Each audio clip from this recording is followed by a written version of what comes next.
In this unit, we're going to take a look at some of the economic solutions available to us.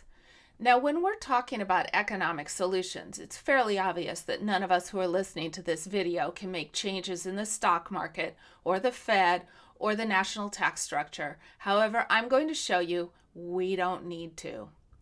That means I'm not very interested in trying to solve the problems of the man, Mr. 0.01%, and his stock market and all that. He's not going to design a system that will save us. He's going to continue the extractive system, which benefits him. So if anyone is going to solve the problems of the rest of us, the action is up to the rest of us. That's why all solutions in this unit are solutions that are by and for the 99%. They're solutions that we, the 99%, can implement. They're solutions that serve us, the 99%. And I think you'll find that they help create new structures within the Macy model. Now, these solutions fall into what I think of as 5 broad approaches.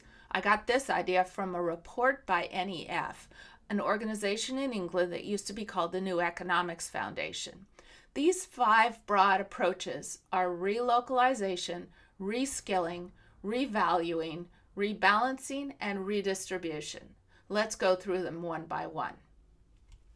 Relocalization is perhaps the easiest to talk about. This is an idea that has been bouncing around green circles, healthy food circles, and small business circles for quite some time. You may have heard of buy local campaigns, the idea of purchasing from local stores, local vendors, and local producers. Within the food circles, there's a concept known as food miles. For example, you calculate the number of miles that an apple has traveled from the apple tree to the consumer. That number of food miles represents oil burned in trucking, carbon emissions. Sometimes it's called the embodied carbon of a product. But the goal is to reduce that. It's better to buy an apple that has less food miles than an apple that has many more. It's easy to see that when we're trying to solve climate change, buying locally produced items becomes important, reducing the transportation of goods overall. There are other reasons to buy local, and a quick browse of just about any buy local program will bring up statistics and studies which support how good local is for the local community. Local businesses are more likely to hire local people. With local businesses, your business owner is behind the counter, so as to speak, which means that they are tapped into the needs and goals of the local community. Local businesses pay taxes, which support local fire departments and local schools. Big international corporations typically cut deals to sidestep this. Mega corporations pay a fraction of the local taxes that local businesses do.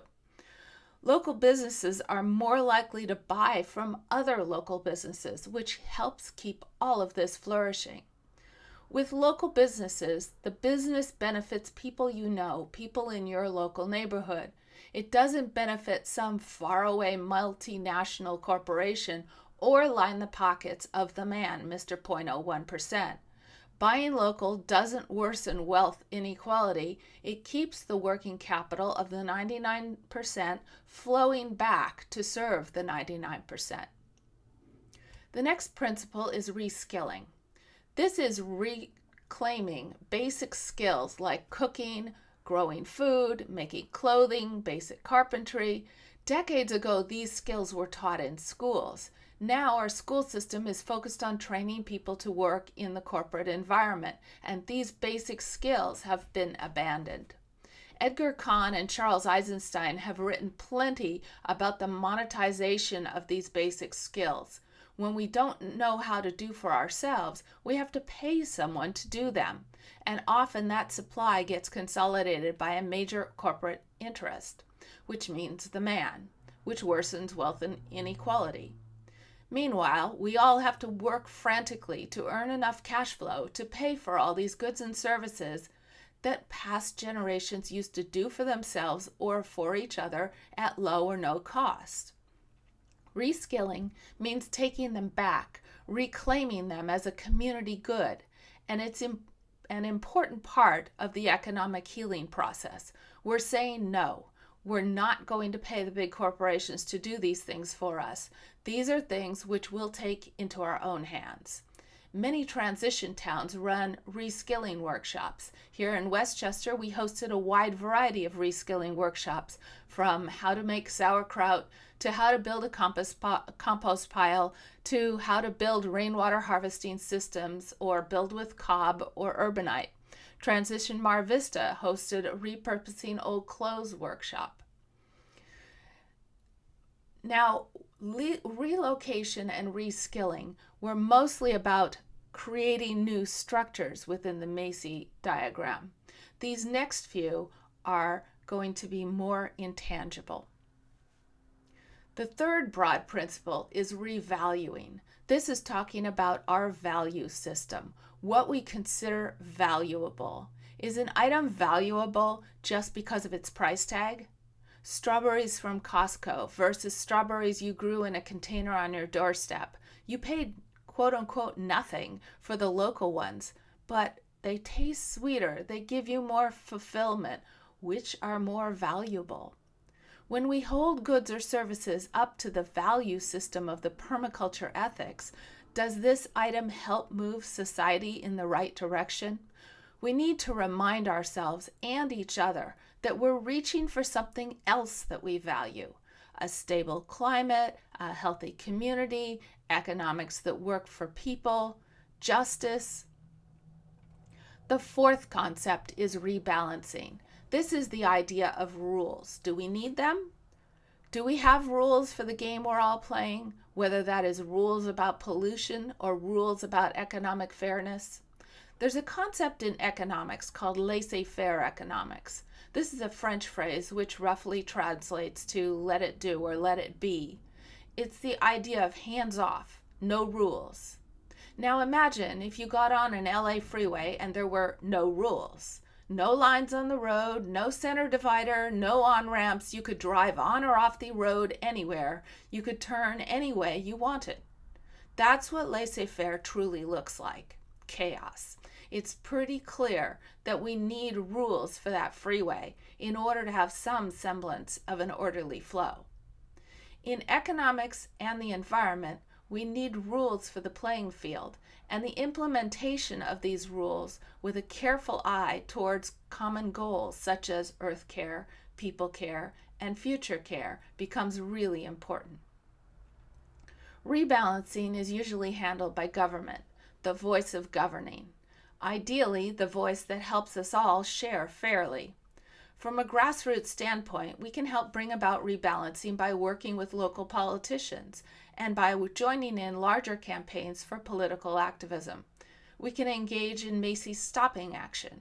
And we need to remember that even as we create new structures toward the great turning, those new structures will need rules of the road as well. The last of our 5 broad approaches is the idea of redistribution. As we saw in the wealth inequality video, tremendous amounts of wealth and power are in the hands of the man, Mr. 0.01%.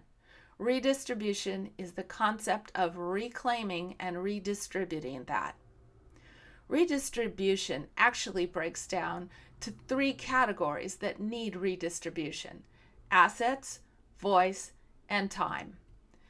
The assets portion is fairly obvious. The man, Mr. 0.01%, holds an extremely disproportionate amount of global wealth, and we need to get it back. That might mean heavy taxation of the extreme wealthy.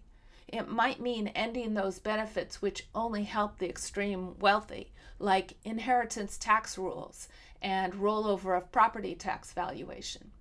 The movement for Black Lives speaks in terms of reparations, which is another example. We also have a disproportionality in voice. The man has constructed things such that he has a disproportionate amount of power in the direction that society will take: political power, social power, etc. This needs to be readjusted in order to achieve resilience in our society. Lastly, we need a redistribution with regards to time. At present, many on the low wealth or no wealth side of the wealth inequality graph are working multiple jobs as they strive to make ends meet. When you work 3 jobs, you don't have free time. And we need free time, both to recharge and have a good quality of life, but also to participate in community level activities such as the core economy and some of the other tools we're going to discuss in the next unit. So, redistribution of time is about reclaiming our free time. While we're on the topic of redistribution, let's be clear where the problem lies. And for this, I'm going to go back to the Oxfam 2020 illustration, which described everyone as sitting on a stack of $100 bills representing their wealth. Most people would be sitting on the ground, most people around the world. The middle class would be sitting at chair level, and the man, Mr. 0.01%, would be floating in outer space. Oftentimes, when we start to think about wealth inequality, we look around the city, we point fingers, and we say, hey, that guy in the fancy car, he should be redistributing his assets. Yet in all likelihood, we're pointing to someone who's sitting at chair level. Unless you live in some really exclusive neighborhoods, you probably don't even see one of the many mansions owned by the man. It's important to realize that part of the congestion, the stuckness that we feel in the economy at the current moment goes back to that concept of working capital. We don't have adequate flow of working capital because everything's all tied up by the man. The current system is constructed so that a part of every transaction flows to the man. The man has an extractive economy set up, extracting from all of us.